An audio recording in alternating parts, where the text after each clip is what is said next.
Hi there, this is Raymond Wiley from Disinformation. We're out here today at the Georgia Guidestones in Elbert, Georgia. It's about 70 miles outside of Atlanta.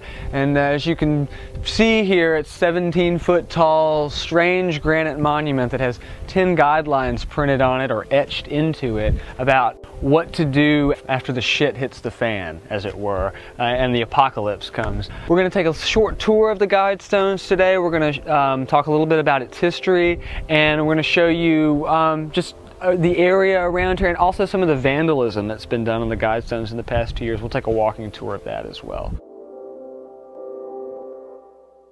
They were built in the late 1970s, around about 1979, 1980. The project was funded and created by a man who went by the name R.C. Christian. That was his pseudonym. R.C. Christian's an interesting fellow because apparently he has some sort of Cold War fears, nuclear hang-up perhaps, that's made him decide that he wants to create, well, what is essentially a giant Rosetta Stone. Though it does have these 10 guidelines on it, I think what is as important as that is the fact that they're printed in the 8 most popular modern languages. No one knows exactly who R.C. Christian was, but it's known that he was backed up by a small group of men and that he was maybe a level of about $250,000 to $300,000. This is the English face of the Georgia Guidestones, and of course the easiest way for you to get a good reading on what the different guidelines are that R.C. Christian laid out for his monument. The first one here at the top is the one that is the most controversial. Maintain humanity under 500 million in perpetual balance with nature. This is a real sticking point for a lot of the folks that research this monument. It reminds us of people like Thomas Malthus, who used to say that the population was just going to grow and grow and that we were all like basically a cancer on the earth. And I think, in fact, cancer on the earth is down here on the 10th guideline. So that's caused a lot of controversy over the stones, and we'll go through some of the other ones in a minute. But I mean, as an example of this controversy, you can see here that the face is heavily damaged. And this staining actually comes from epoxy that was thrown, a bucket actually of epoxy that was thrown up here on this face of the stone. And if you look at the language, it's very reminiscent of, well, what I would define as like late 1970s Ted Turner environmentalism. It's got very much that kind of quality to it. And lots of mentions of nature, nature, nature. Like I said, it seems to capture that environmentalist spirit very well. It's interesting that the third guideline here, it says unite humanity with a new living language. As I said before, they serve as sort of a Rosetta Stone more than anything else. The Georgia Guidestones Monument, which is owned by Elbert County, was dedicated March 22nd, 1980, and since has remained a source of mystery and intrigue to its numerous visitors and those who learn of it from afar. Well, I think that's a good way to segue into talking a little bit about some of the astronomical alignments that you'll find in the Georgia Guidestones. If you'll look here, you'll see that there's what they call the mail slot here along the middle of the central pillar. That's meant to mark the equinox and the solstices. You can observe them rising through that hole in the morning on those days of the year. And I think that has to do with the way the angles are cut going into the mail slot. So you can line yourself up on one side or the other to see the sunrise. There's also, if you look up into the capstone, you'll see a vertical hole that tracks the North Star, the movement of the North Star each day of the year. So any day of the year you can observe the North Star through the Georgia Guidestones. Those are just a few of the astronomical alignments that you'll find here on the stones. And once again, it's almost like a Swiss Army knife for the people of the future, right? You can translate the languages of the past if they've fallen into disuse or if there are no written records left. You can track the equinoxes, you can know when the seasons are, exactly when the seasons are changing, follow the course of the stars. Things that men have been doing for thousands and thousands of years and that we often forget in our modern society. And I think the Guidestones are a great reminder of these things and also a great example of the kinds of things ancient people would do when they would build these megalithic structures. They're not always maybe as grandiose as you might think, but people can do great things even within their own means. And I think R.C. Christian's monument here is a great example of that. Let's walk around a little and look at the flagstone for a moment. So this is the flagstone for the monument, and it does a good job of just explaining the different astronomical alignments, as well as telling you what different languages, if you don't already know, are printed on the different stones. They also translate the message on the capstone. Let these be Guidestones to an age of reason. Also explains the physical size of the monument, and has a few interesting places over here. If you look, there's a mention of a time capsule here on the flagstone that's actually never been laid. The idea was that the people of Elberton would come together, or perhaps the school children of Elberton would come together and lay a time capsule here at some point, and it just never has happened. So a lot of times people will come and visit the monument and think that there's whole other layer of the mystery about this time capsule, because as you can see, the text is just sort of left blank at the end of the line. So there's actually nothing under this flagstone, well, at least nothing that I know of. But that hasn't kept treasure hunters and conspiracy theorists from coming out here and taking their shovels to the flagstone. If you look all the way around, you can see that the outer edge of this flagstone is clearly visible almost all the way around. If you had come out here 2 or 3 years ago, this flagstone would have seemed to sit in the ground almost. You wouldn't have been able to hardly see any of the edges of it. The monument was completely pristine and untouched up until just after the election of Barack Obama in November of 2008. Apparently the people who have it out for this monument, who believe that it somehow represents a Malthusian New World Order, their rage bubbled up right after the Obama election, as it often does after any election, whether it be a Democrat or a Republican. And we saw the damage with the epoxy to the side of the English face, which I talked a little bit about earlier. And if you'd come around here,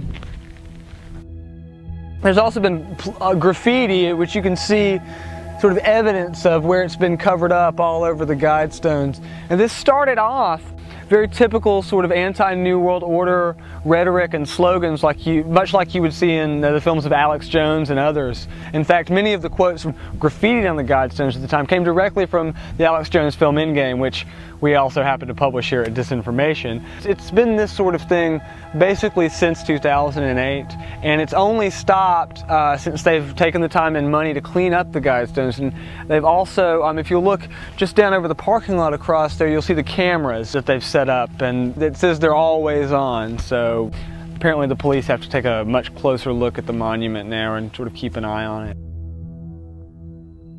Why Elberton? Why build this strange monument here out in the middle of nowhere in eastern Georgia? We're not too far from South Carolina here. We're in the very deep South, and these sorts of ideas, well, you just really don't hear them kicked around in these kinds of neighborhoods.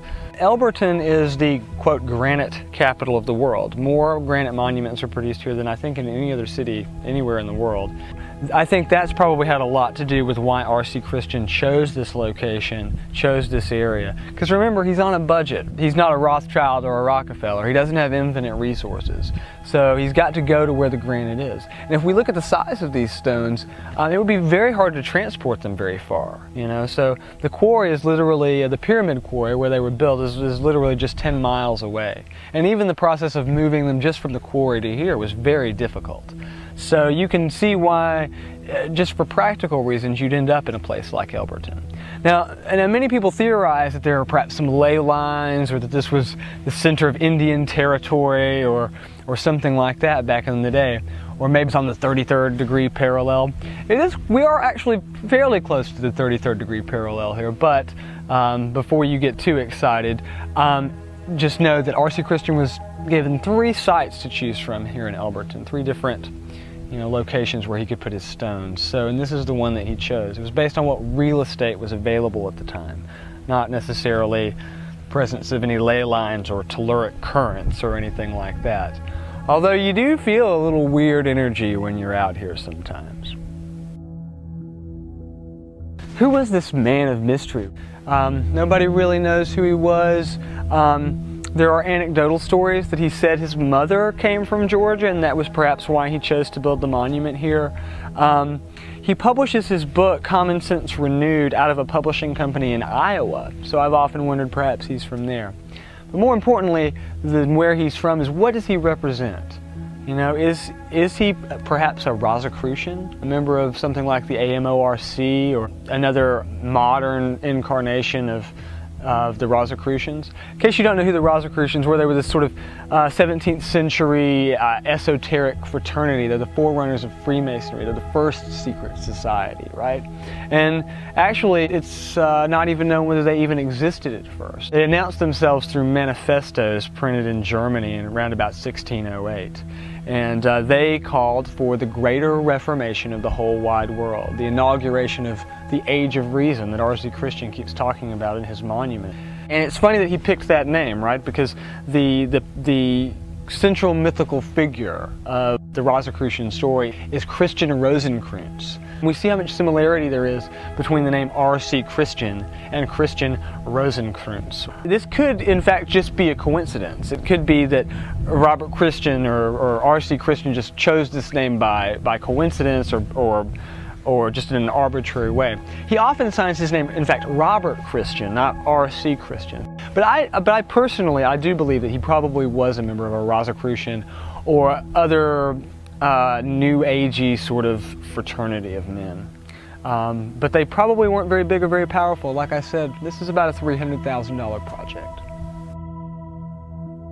Let's talk a little bit about what the Guidestones mean.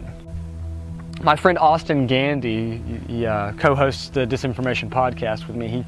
He calls them a prison of meaning, and I thought that was a perfect analogy for what they are. You know, it's sort of like in The Empire Strikes Back. You know, Luke looks into the cave or the dark area, and he says to Yoda, you know, what's in there? You know, and what does Yoda say? He says, of course, only what you take with you. The Guidestones are very much the same way. I mean, people bring with them the meaning that they want to have before they get here oftentimes. They come here to protest, or they come here to see what they think is a great or terrible thing, you know, either way. It's very strange. There are few people that, though, I find that have a very positive view of the Guidestones, which I do. I think building a monument like this was a wonderful way for a man to leave something behind that would really last, and something that would make a positive message about where the world is going, and make a statement about what's wrong with the world now in a lot of ways. If the Guidestones survive, if they're not pulled down by some redneck with his Hemi, I hope they go on to be a historical monument here in Georgia. I think they should be classed as a historical monument. Perhaps one of the very first historical monuments that will mark the period of the late Cold War. The early 80s, the early Reagan years, the last nuclear scare, basically. And as I've said many times before, they are more than anything a monument to our Cold War fears, and a stark reminder of the fact that we have the power in our hands to completely destroy each other. And we can choose to do that, or we can choose not to. Hopefully these Guidestones will never have to be used for the reason that they were designed, and hopefully they can just sort of stand here as a reminder of where we could go and not where we are.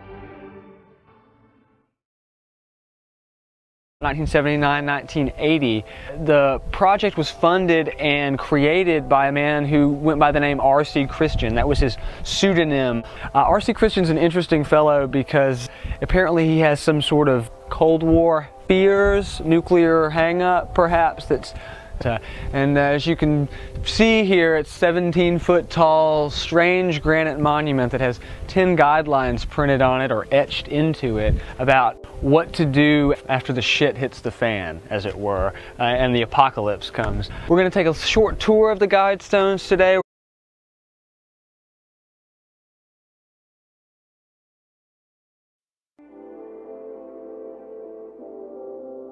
Hi there, this is Raymond Wiley from Disinformation. We're out here today at the Georgia Guidestones in Elbert, Georgia. It's about 70 miles outside of Atlanta. It's made him decide that he wants to create well, what is essentially a giant Rosetta Stone. Though it does have these 10 guidelines on it, I think what is as important as that is the fact that they're printed in the 8 most popular modern languages. No one knows exactly who R.C. Christian was, but it's known that we're going to talk a little bit about its history, and we're going to show you just the area around here, and also some of the vandalism that's been done on the Guidestones in the past 2 years. We'll take a walking tour of that as well. They were built in the late 1970s, around about